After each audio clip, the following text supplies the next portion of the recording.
اللہ الرحمن الرحیم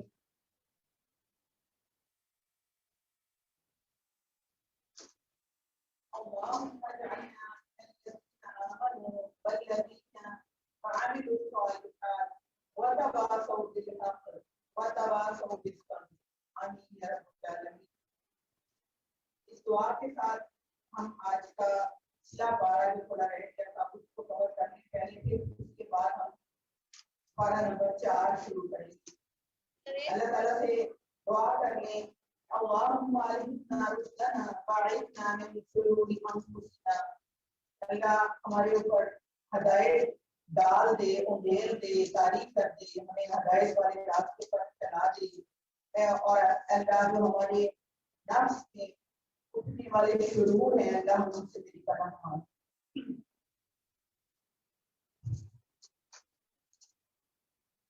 سورہ آل عمران ہے، آیت نمبر ہے 35، یہاں سے شروع کرتے ہیں۔ بسم اللہ الرحمن الرحیم۔ اذ قالت امرأة عمران ربی انی نذرت لک ما فی بطنی محررا فتقبل منی انک انت السمیع العلیم۔ جب عمران کی عورت کہہ رہی تھی کہ میرے پروردگار میں اس بچے کو جو میرے پیٹ میں ہے تیری نظر کرتی ہوں تو تیرے ہی کام کے لیے وقت ہوگا، تیری اس پیشکش کو قبول فرما، تو سننے اور جاننے والا ہے۔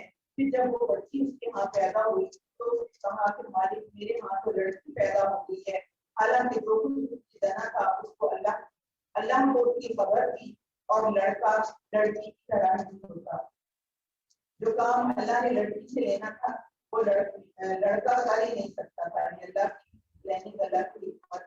خیر میں نے اس کا نام مریم رکھ دیا ہے، میں اسے اور اس کی آئندہ نسل کو شیطان مردود کے فتنے سے تیرے پناہ دینا چاہتا۔ ایک چیز تو ہمیں یہاں پہ یہ سمجھ آتی ہے کہ جو کچھ اللہ عنایت فرماتا ہے وہی بہتر ہوتا ہے۔ بندہ جو ہے وہ اس کے اوپر شکر ادا کرے کیونکہ اس کو غیر کا نہیں پتا کہ اللہ نے کیا کام ہے۔ اور دوسری یہ دعا کی ترغیب دلائی جا رہی ہے کہ جو ہے یہ والی دعا دیا کریں بچے کی پیدائش کے اس سے پہلے جب ملے ایک دوسرے سے تو یہ والی دعا دیا کریں۔ آخرکار اس کے رب نے اس لڑکی کو بخوشی قبول فرما لیا، اسے بڑی اچھی لڑکی بنا کر اٹھایا اور زکریا کو اس کا سرپرست بنا دیا۔ زکریا جب کبھی اس کے پاس محراب میں جاتا تو اس کے پاس کھانے پینے کا سامان پاتا۔ اس کا مریم کہ کہاں سے آیا ہے وہ جواب دیتی اللہ کے پاس سے آیا ہے، اللہ جس سے چاہتا ہے یہ حساب دیتا ہے کہ حال دیکھ کر زکریا نے اپنے رب کو پکارا، اے پروردگار قدرت سے مجھے ایک اولاد عطا کر، تو ہی دعا سننے والا ہے۔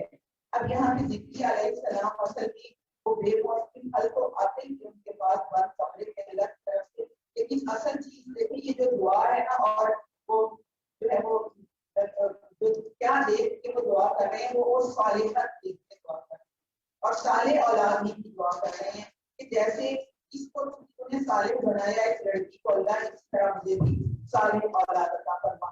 جواب میں فرشتوں نے آواز کی جب وہ محراب میں کھڑا نماز پڑھ رہا تھا کہ اللہ کی اللہ کی خوشخبری دیتا ہے تو اللہ کی طرف سے ایک فرمان تصدیق کرنے والا بن کر آئے، اس کی سرداری اور بزرگی کی شان ہوگی، کمال درجہ کا ضابطہ ہوگا اور نبوت سے سرفراز ہوگا اور صالح کی شمار کیا جائے گا۔ اب یہ کب دعا کریں؟ نماز میں۔ نماز میں ہم کیا کرتے ہیں؟ نماز کے اندر بھی جو جلدی جلدی اس کی تسبیحات اور رکوع سجود کی اور گزرتے رکوع سجود میں بھی احادیث میں ہمیں بہت سی دعائیں ملتی ہیں، ہم ان کا بھی انتظام نہیں کرتے، اور یہاں تک کہ ہم بعد میں نماز ختم ہو کے جلدی سے مصلی سے میٹر اٹھا کے اس وقت بھی ہم دعا کر رہے ہوتے ہیں۔ یہاں سے ہمیں نماز سے دعائیں کرنے کی ترغیب مل رہی ہے۔ زکریا نے کہا کہ بھلا میرے ہاں لڑکا کہاں سے ہوگا؟ تین ساری دیکھیں خوشخبریاں دی جا رہی ہیں کہ وہ جو ہے اللہ کی طرف سے فرمان کی تصدیق بھی کرنے والا ہوگا، یعنی کہ اس کو کتاب بھی دی جائے گی اور اس کو سردار بھی بنایا جائے گا اور کمال درج کا والا ہوگا، نبوت سے سرفراز بھی ہوگا اور صالحین میں شمار بھی کیا جائے گا۔ لیکن زکریا علیہ السلام یہ ساری خوشخبریاں تو اپنے دل کی تسلی چاہ رہے ہیں، اطمینان چاہ رہے ہیں کہ بھلا میرے یہاں لڑکا کہاں سے ہوگا، اس یہ کو فطرت واقعہ ہوگا. تو میں تو بہت برا ہو چکا ہوں. میری بیوان ہے جواب ملا ہے سچ ہوگا اللہ جو چاہتا ہے کرتا ہے. عرض کیا مالک سے کوئی نشانی میرے لیے مقرر فرما دے. کہا نشانی یہ ہے کہ تم 3 دن تک لوگوں سے اشارے کے سوا کوئی بات نہ کر سکتے. یہاں پہ ایک چیز یہ بھی سمجھ آتی ہے کہ کم بولنا جو ہے نا وہ اللہ تعالیٰ کے تعلق کو مضبوط بناتا ہے. اور اس دوران میں اپنے رب کو بہت یاد کرنا. کم بولنا, اپنے رب کے ساتھ تعلق مضبوط بنانا, صبح شام اس کی تسبیح کرتے رہنا.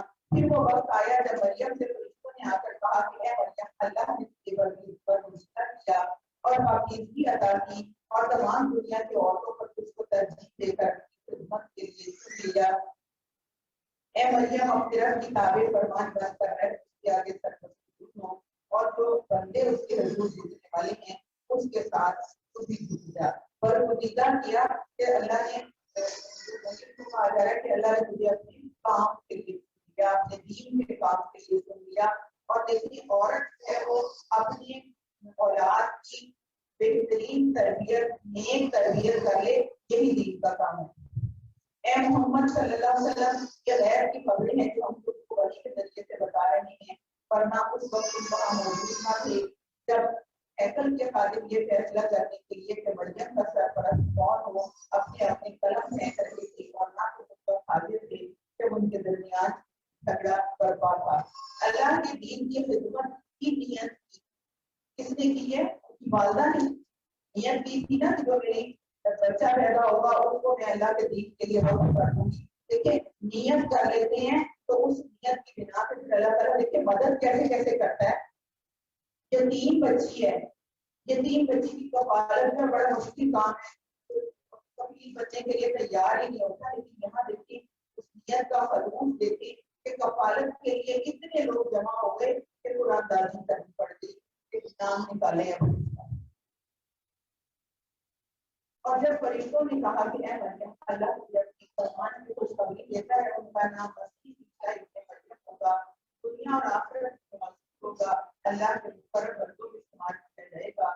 یہ ہمارے لوگوں سے کہوارے میں کلام کرے گا اور فرشتوں کو پہنچ کر, اور ایک وہ مرد صالح ہوگا جس پر مریم ہوگی. پروردگار میرا بچہ کہاں سے ہوگا, یہ بھی معمول کیا ہونے جا رہا ہے. تو حیران ہوئی کہ میرے یہاں بچہ کہاں سے ہوگا, مجھے تو کسی شخص ہاتھ کا نہیں لگایا. طریقہ تو یہی ہے کہ نکاح ہوتا ہے اور اس کے آپس میں جو ملنے کے بعد جو ہے وہ اولاد ہوتی. یہاں پہ ایسا نہیں ہے, کہہ رہی ہے اللہ تعالیٰ نے جواب دیا ایسا ہی ہوگا. اللہ جو چاہتا ہے پیدا کرتا ہے, مگر جب وہ کسی کام کے کرنے کا فیصلہ فرماتا ہے تو بس کہتا ہے کہ ہو جا اور وہ ہو جاتا ہے. فرشتوں نے پھر اپنے سلسلہ کلام میں کہا اور اللہ اس کتاب اور حکمت کی تعلیم دے گا, توریت اور انجیل کا علم سکھائے گا اور بنی اسرائیل کی طرف اپنا رسول مقرر کرے گا. اور جب وہ حیثیت رسول بنی اسرائیل کے پاس آیا تو اس نے کہا میں تمہارے رب کی طرف سے تمہارے پاس نشانی لے کر آیا ہوں. میں تمہارے سامنے مٹی سے فرشتے کی صورت کا ایک مجسمہ بناتا ہوں اور اسے پھونک مارتا ہوں. وہ اللہ کے حکم سے فرشتہ بن جاتا ہے.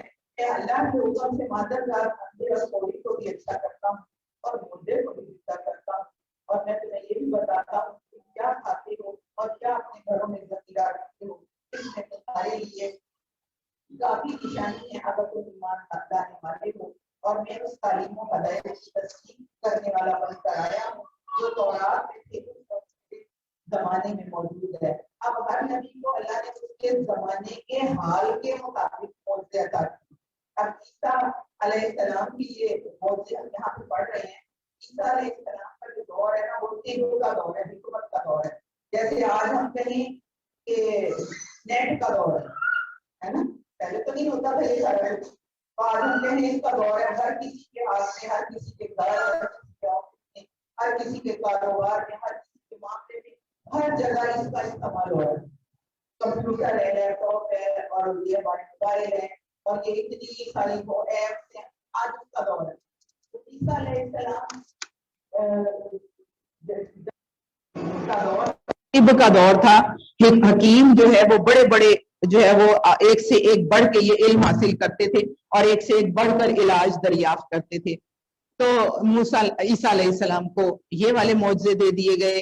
موسیٰ علیہ السلام جس دور میں تھے وہ جادو کا دور تھا، تو موسیٰ علیہ السلام کو وہ عصا دے دیا گیا، جادو والا وہ سارا ان کے ہاتھ سے وہ حقیقت وہ کروائی گئی اور جادو کو جھٹلایا گیا۔ اور اسی طرح نبی اکرم صلی اللہ علیہ وسلم کا جب دور تھا تو وہ فصاحت اور بلاغت کا دور تھا، تو اللہ تعالیٰ نے دیکھے قرآن عطا فرما دیا۔ اور لیکن ہر نبی جو ہے وہ ساتھ یہ کیا کہہ رہا ہے، حضرت عیسیٰ علیہ السلام کیا کہہ رہے ہیں کہ میں اگر مٹی سے پرندہ بھی بناتا ہوں، اس میں پھونک مارتا ہوں، وہ پرندہ صحیح والا بن جاتا ہے، اور میں یہ سارے کام جو مادہ زار اندھے کو کوڑی کو اچھا کرتا ہوں، مردے کو زندہ کرتا ہوں، اور یہ سارے کام میں کس کے اذن سے کرتا ہوں؟ اللہ کے اذن سے۔ یعنی کہ اس میں تمہارے لیے کافی نشانی ہے اگر تم ایمان لانے والے ہو، یعنی کہ یہ علامات تم کو اس امر کا اطمینان دلانے کے لیے کافی ہیں کہ میں اس خدا کا بھیجا ہوا ہوں جو کائنات کا خالق اور حاکم ذی اقتدار ہے، بشرط یہ کہ تم حق کو ماننے کے لیے تیار ہو، ہٹ دھرم نہ ہو۔ اور میں اس تعلیم و ہدایت کی تصدیق کرنے والا بن کر آیا ہوں جو تورات میں سے اس وقت میرے زمانے میں موجود ہے، اور اس لیے آیا ہوں کہ تمہارے لیے بعض ان چیزوں کو حلال کر دوں جو تم پر حرام کر دی گئی ہیں۔ دیکھو میں تمہارے رب کی طرف سے تمہارے پاس نشانی لے کر آیا ہوں، لہٰذا اللہ سے ڈرو اور میری اطاعت کرو۔ ہم بار بار پڑھ رہے ہیں نبی کی اطاعت، اللہ کی اطاعت، اللہ کی اطاعت، نبی کی اطاعت۔ اور نبی جو ہے وہ کیا ہوتا ہے؟ نمونہ عمل۔ اللہ میرا رب بھی ہے، تمہارا رب بھی، لہٰذا تم اسی کی بندگی اختیار کرو، یہی سیدھا راستہ ہے۔ جب عیسیٰ نے محسوس کیا کہ بنی اسرائیل کفر و انکار پر آمادہ ہے تو اس نے کہا کون اللہ کی راہ میں میرا مددگار ہوتا ہے؟ حواریوں نے جواب دیا ہم اللہ کے مددگار ہیں، ہم اللہ پر ایمان لائے، گواہ رہو کہ ہم مسلم ہیں۔ مالک جو فرمان تو نے نازل کیا ہے ہم نے اسے مان لیا اور رسول کی پیروی قبول کر لی، ہمارا نام گواہی دینے والوں میں لکھ لے۔ اللہ تعالیٰ سے مانگیں، یہ سارا کچھ مانگیں، یہ تڑپ مانگیں کہ اللہ جو میں نے سیکھ لیا، جو میں نے تو نے مجھے سکھا دیا، اللہ مجھے میرے اندر یہ تڑپ ڈال دے کہ میں اوروں کو سکھانے والا بھی بن جاؤں، اور ہم سے دین کی خدمت لے لے، ہماری اولادوں سے، ہماری نسلوں سے جو ہے وہ دین کی خدمت لے لے۔ کتنا بڑا اعزاز اللہ تعالیٰ دے رہے ہیں کس کو؟ جو کہ دین کی خدمت کرنے والے، جو اللہ کے کام کو آگے لے کر چلنے والے، اللہ کیا اعزاز دے رہا ہے ان کو، اللہ کے مددگار۔ پھر اس کے بعد اللہ تعالیٰ فرما رہے ہیں پھر بنی اسرائیل خفیہ تدبیریں کرنے لگے، جواب میں اللہ نے بھی اپنی خفیہ تدبیر کی، اور ایسی تدبیروں میں اللہ سب سے بڑھ کر ہے، اور اللہ کی خفیہ تدبیر ہی تھی جب اس نے کہا کہ اے عیسیٰ اب میں تجھے واپس لے لوں گا اور تجھ کو اپنی طرف اٹھا لوں گا، جنہوں نے تیرا انکار کیا ہے ان سے، یعنی ان کی معیت سے اور ان کے گندے ماحول میں ان کے ساتھ رہنے سے تجھے پاک کر دوں گا، اور تیری پیروی کرنے والوں کو قیامت تک ان لوگوں پر بالادست رکھوں گا جنہوں نے تیرا انکار کیا ہے۔ پھر تم سب کو آخرکار میرے پاس آنا ہے، اس وقت میں ان باتوں کا فیصلہ کر دوں گا جن میں تمہارے درمیان اختلاف ہوا ہے۔ جن لوگوں نے کفر و انکار کی روش اختیار کی ہے انہیں دنیا اور آخرت دونوں میں سخت سزا دوں گا اور وہ کوئی مددگار نہ پائیں گے، اور جنہوں نے ایمان اور نیک عملی کا رویہ اختیار کیا ہے ان کے اجر پورے پورے انہیں دیے جائیں گے۔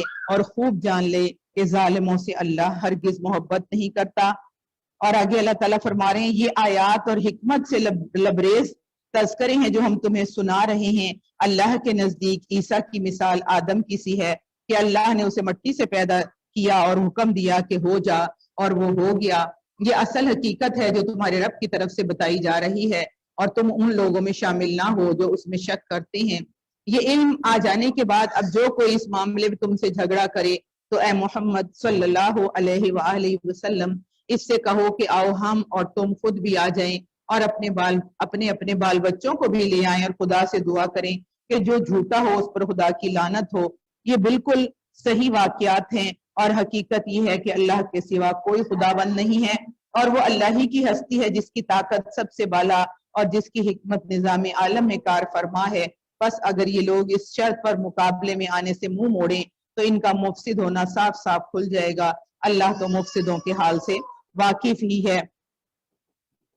کہو اے اہل کتاب آؤ ایک ایسی بات کی طرف جو ہمارے اور تمہارے درمیان یکساں ہے، یہ کہ ہم اللہ کے سوا کسی کی بندگی نہ کریں، اس کے ساتھ کسی کو شریک نہ ٹھہرائیں، اور ہم میں سے کوئی اللہ کے سوا کسی کو اپنا رب نہ بنا لے۔ اس دعوت کو قبول کرنے سے اگر وہ منہ موڑے تو صاف کہہ دو کہ گواہ رہو ہم تو مسلم ہیں۔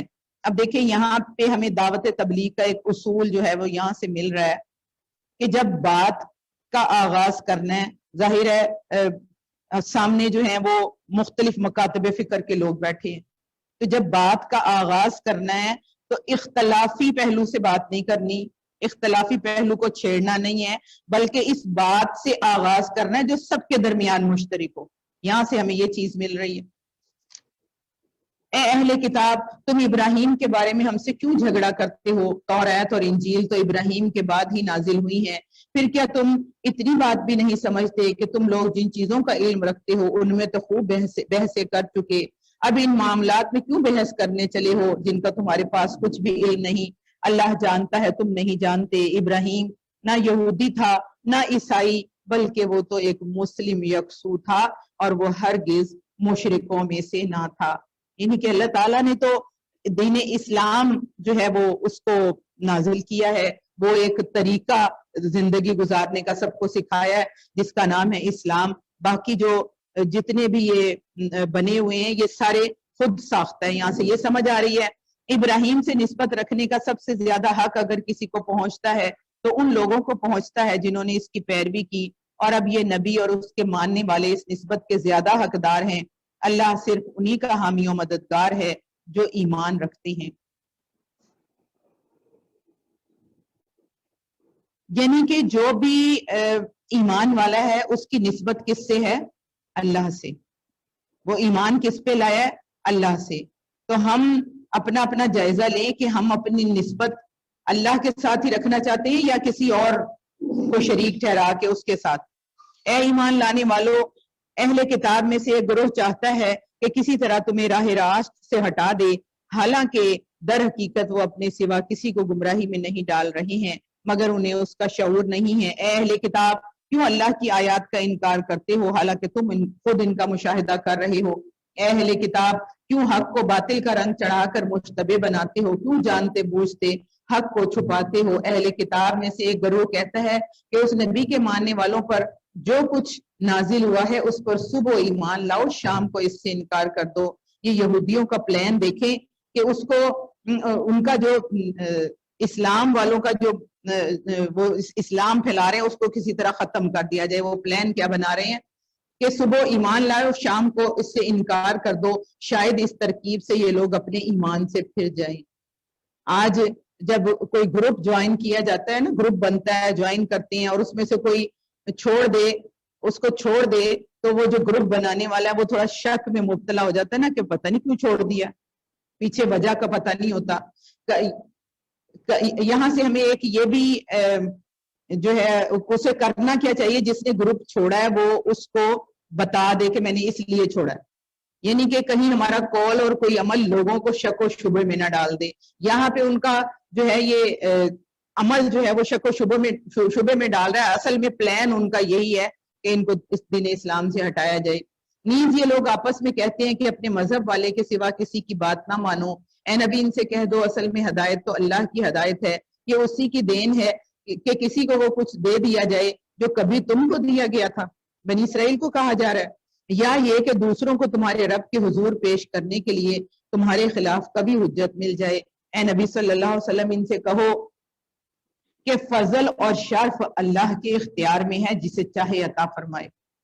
یعنی کہ کسی خاص گروہ میں شامل ہو جانا اور بس اس کے پیچھے لگ جانا شرف کا باعث نہیں ہے۔ شرف کا باعث کیا ہے کہ اللہ جسے شرف دینا چاہے، وہ وسیع نظر ہے اور سب کچھ جانتا ہے، اپنی رحمت کے لیے جس کو چاہتا ہے مخصوص کر لیتا ہے۔